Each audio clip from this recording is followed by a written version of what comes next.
বয়স তো কম, রক্ত হইল গরম, অবস্থাটা মোটামুটি চরম। কেমন? যদি রাখি লাজ শরম, তাহলে দোষী করবে আমাকে আমার পরম। যিনি আমার ভক্ত, শক্ত, অত্যন্ত শক্ত। আচ্ছা, ডিজিটাল ভক্ত না? আমিও তাকে দেখে তার কথা শুনে হয়ে যাচ্ছি মক্ত। আরে আমি বলেছিলাম যে আমি গুরু যেহেতু এখানে আছি, তো তোমার তো কান্নাকাটির কোনো প্রয়োজন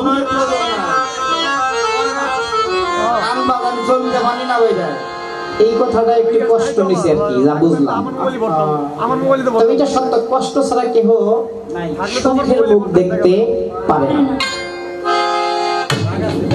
একদিন মাটির ভিতরে হবে ঘর রে মন আমার, কেন বাঁধো দালান ঘর। আমি বাজিয়েছিলাম তাই বললো আপনি গুরু, আপনি যদি মাটির ঘরে যান তাহলে আমার অবস্থাটা কি? আপনি কি জানেন পবিত্র কোরআনের মধ্যে এই কবর, আমরা যে কবর বলি, এই মানব দেহটাকে একটা কবর বলে আখ্যায়িত করা হয়েছে। এই দেহটা একটা কবর, এর ভিতরে যে রুহু, ওই রুহুটাই হচ্ছে লাশ। সূরা বাকারার 3 নম্বর আয়াতে বলেছে খতামাল্লাহু আলা কুলুবিহিম ওয়া আলা সামিহিম ওয়া আলা আবসারিহিম গিশাওয়াতুন ওয়া লাহুম আযাবুন আযীম। আল্লাহ বলছে আমি তাদের অন্তরে মেরেছি মোহর, কর্ণে ঢেলেছি সীসা, আর চোখে ফেলেছি পরিপর্দা। তোমরা যতই তাদেরকে বোঝাও তারা তোমাদের কথা কর্ণগোচর করবে না, যেমন ছিল আবু জাহেল। নবীর জন্ম শেষ, অবশেষ চেষ্টা করেছিল, কয় চাচা এই পাতার মধ্যে কি লেখা, আমি তো মূর্খ, লেখাপড়া জানি না, একটু আমাকে পড়ায় শোনান। আবু জাহেল কয় আমি দেখছি রে, এটার মধ্যে লেখা তোর নাম আর তার নাম। চাচা আপনি যদি একবার আমাকে শোনানোর জন্য পাঠ করতেন, আমি কাল হাসরের মাঠে আপনাকে সুপারিশ করতে পারতাম।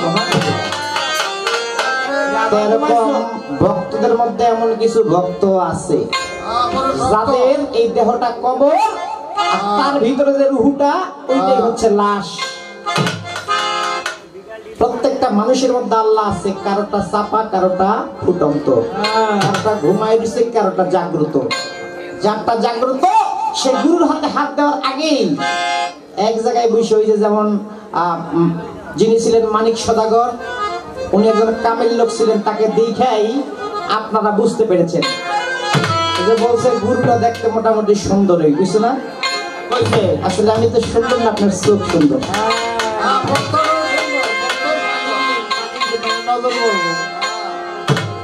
মাটির ভিতরে হবে ঘর। আমি বাহ্যিক ভাবে বলেছিলাম, বাহ্যিক জগতে কুল্লিন নাফসিন যায়কাতুল মউত, মানুষ মরণশীল, মরতে একদিন হবে। 2 দিন আগে বা 2 দিন পরে নফসের মরণ আছে, কিন্তু রুহের কোনো মরণ নাই।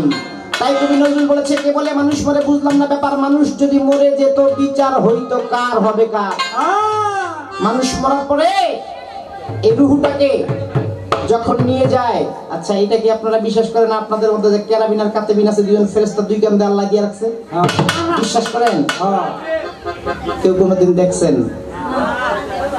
এখানে খাজা বা রুহানি আছে, এখানে মানিক সর্দার গড়ের রুহানি আছে, এটা বিশ্বাস করেন?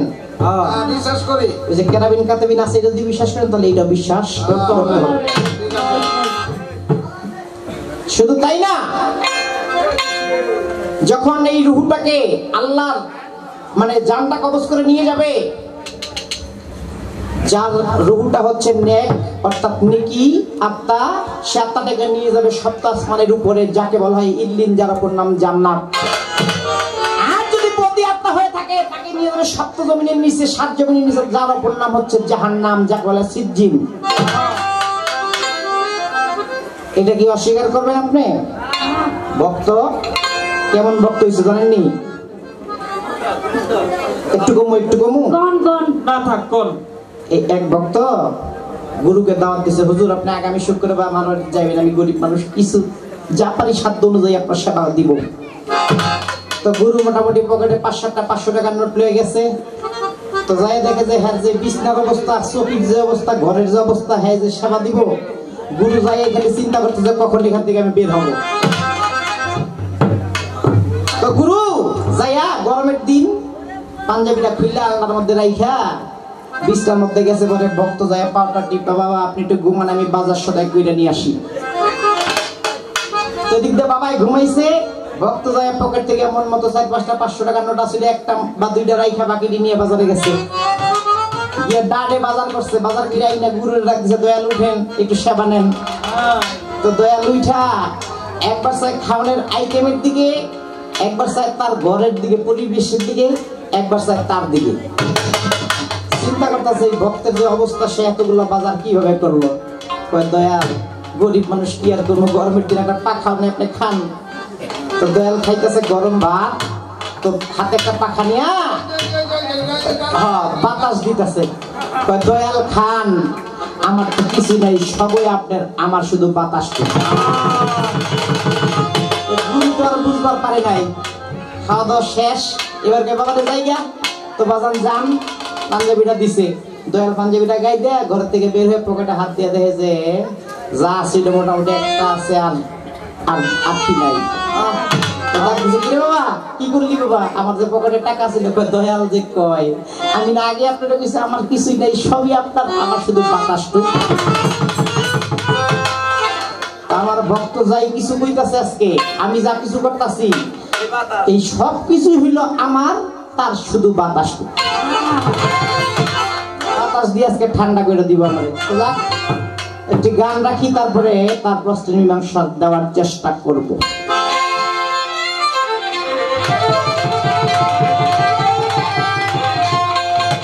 যার শোনে নাই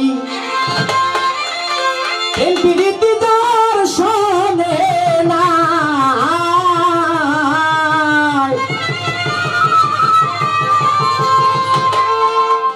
আমাদের সম্মুখে উপস্থিত আমাদের বাউলদের, বাউল প্রেমী, বাউলদের খুবই ভক্ত, খুবই আমাদের প্রাণ প্রিয়জন জনাব রুহুল দেওয়ান ভাই, তার প্রতি সালাম রইল। তার বন্ধু মহল যারা এসেছে তাদের প্রতি সালাম। যার শোনে নাই প্রেম প্রীতি, তার পূজায় কি মন বসিবে। আজকে আমি গুরু, তাহলে কিন্তু ভিডিও করে দিন।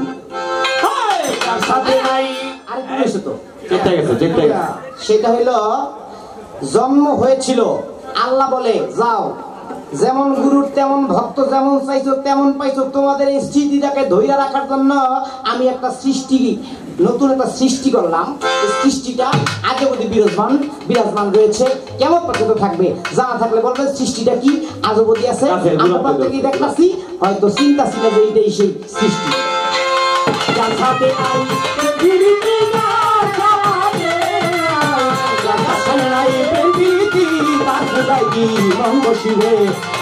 জানো না রে ও ভক্ত কিসে গুরু ভজন হবে, জানো না রে ও ভক্ত মন, ও ভক্ত মন, ও ভক্ত মন। গাছের গুরুত্ব ধরছে, গুরুত্ব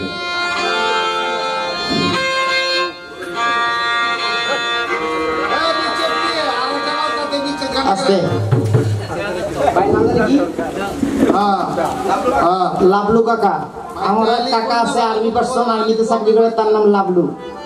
তুই নামে নামে বিটে জমেটা নেই। খাজাবার গানে আশেকানের প্রাণে আমার মুক্তা পারে, আমার ভক্তরে যতগুলা টাকা দিল এটা তো ব্যবস্থা আমি করে দিছিলাম। কারণ ভক্ত লজ্জা পেলে তো আমার লজ্জা। চিন্তা করে দেখলাম ভক্ত কইছে ভক্তের গান, আমারও দ্বারা একটা গুরুর গান গাইতে হবে। সেই গুরুর গান, আমার যে গুরু, এই যে কইছে গুরুর গুরু আছে, আমার যে গুরু পাগল মনির, এই গানের গুরু। খাজাবার জীবনের জন্য আবুল সরকার সাহেব পুত্র নারায়ণগঞ্জ বিখ্যাত, বড় পীরের জীবনের জন্য পাগল মনির। এখন উনি খাজাবার গানটা গাইয়া তো আমার শরীরে সিলসিলানি আরম্ভ হয়েছে। একটা বড় পীরের গান যদি আমি না গাই তাহলে অপরাধী। এখন একটা বড় পীরের গান আমি গাইবার চাই, কি বলেন লাবলু কাকা? গায়ালাই মনে চাইলে দিয়েন, না মনে চাইলে না দিয়েন, দোয়া করেন ভাই। আর একটু দেন আমাদের